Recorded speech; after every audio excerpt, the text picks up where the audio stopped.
This is a long time coming. Like I said, you're coming to Bakersfield June 15th. Your new album comes out June 8th. I mean, I know a lot of life changes have happened, and now this is, kind of a big reunion for you guys, right? Oh yeah, Jennifer has become a mother.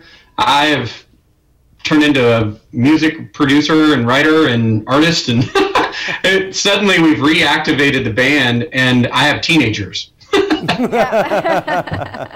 Built-in teen. Does that make it easier to write songs now, because now you're literally seeing a whole family on a full scale?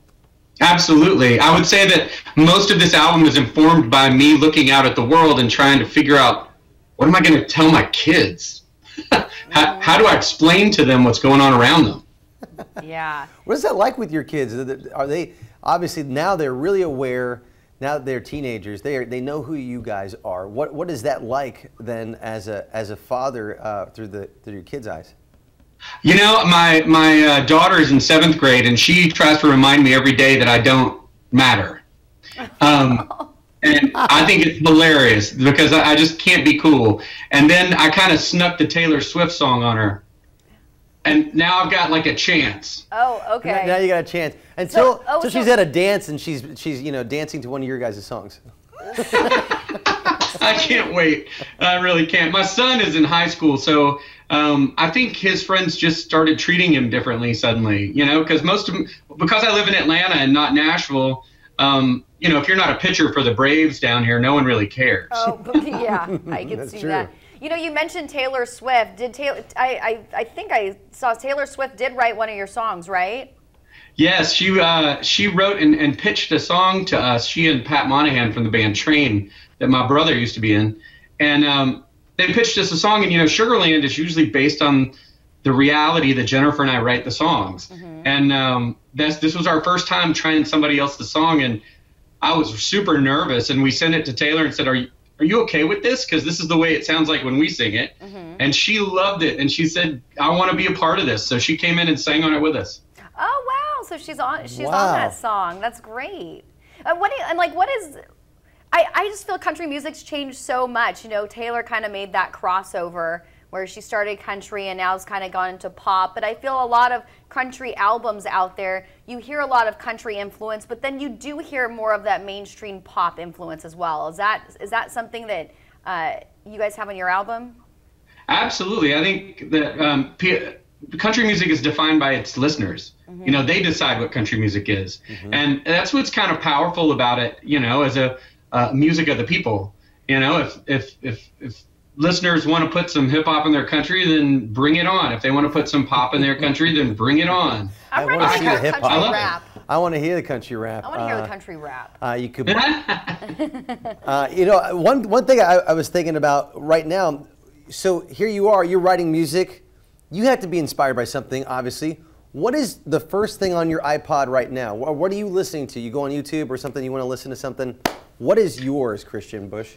I love this question. Right now, I listen to two things, and they have nothing to do with each other. But I just listened to the new Janelle Monáe record, and I just listened to the Emmylou Harris anthology. Oh, wow. Wow, okay. Mainly because I think the conversation that's going on right now, especially in Sugarland, is, we write songs to empower women, and I want to know how Emmylou Harris did it, and back in the day, and I want to know how Janelle Monáe's doing it right now in Atlanta.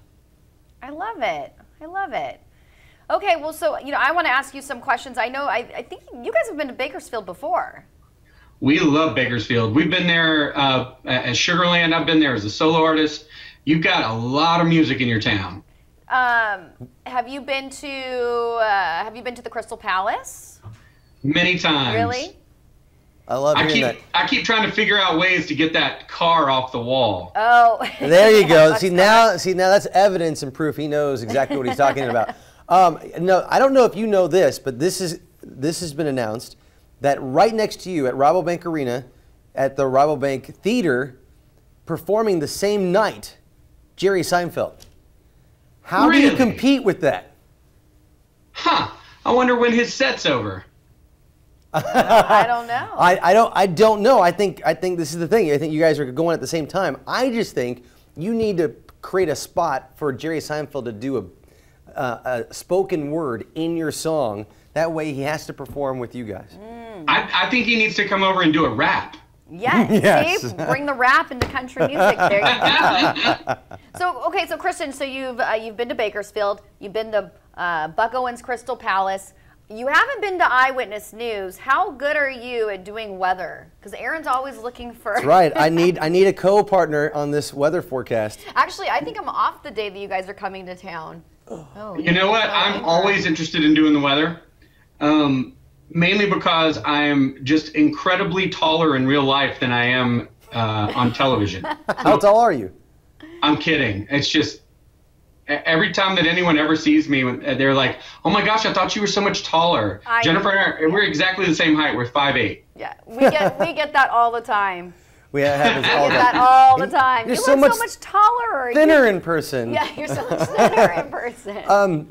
Hey, seriously, we would love to have you guys in studio. Maybe perform that morning. How about give a forecast?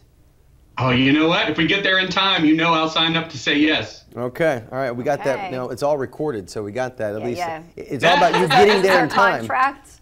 It's all about getting there in time. If there's a song on this new album, what's the one song that you're most proud of?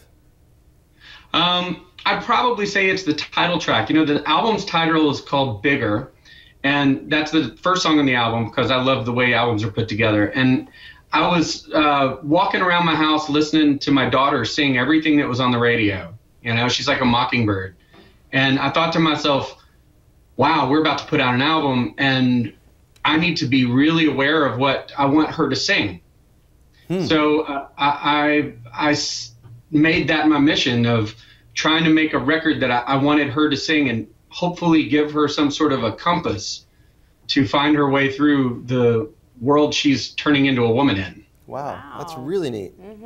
On a flip side of this, as someone who loves music, we both obviously we love music. We love. How many songs are on this album? Because if it's 10, you need an 11th song. I need more. No, wait, there are 11. There are 11. Worth 11 it. songs. Ours goes up to 11. Yay! That means we're getting a good album. Because when an artist puts out an album with just 10 songs, I feel like you wasted my time. You can get 11. Well, I hope that you love this album, and I can't imagine it would be a waste of your time. I think it's going to make you dance, and it's also going to make you cry. So, and I've done my job. Oh, awesome, awesome. I'll definitely dance and cry. I do both. She does All that the just time. sitting here. Yeah, Yes. all the time. So. Well, Kristian Bush, man, we appreciate you coming on and chatting with us here at Eyewitness News. So we know that you're going to be in studio with us a little bit later on. And when you show up, I want you, don't wear green that day, okay? Because we're going to put you on the green screen. Yeah, okay, don't wear green. I hear you. Okay, so June 15th, check out Sugarland, Rabobank Arena. You guys are coming to town, and Bigger, your album is being released June 8th, so we're looking forward to that. Thank you all so much. Appreciate it. Thank you so much for spending time out of your day. Bye, Kristian. Bye, y'all.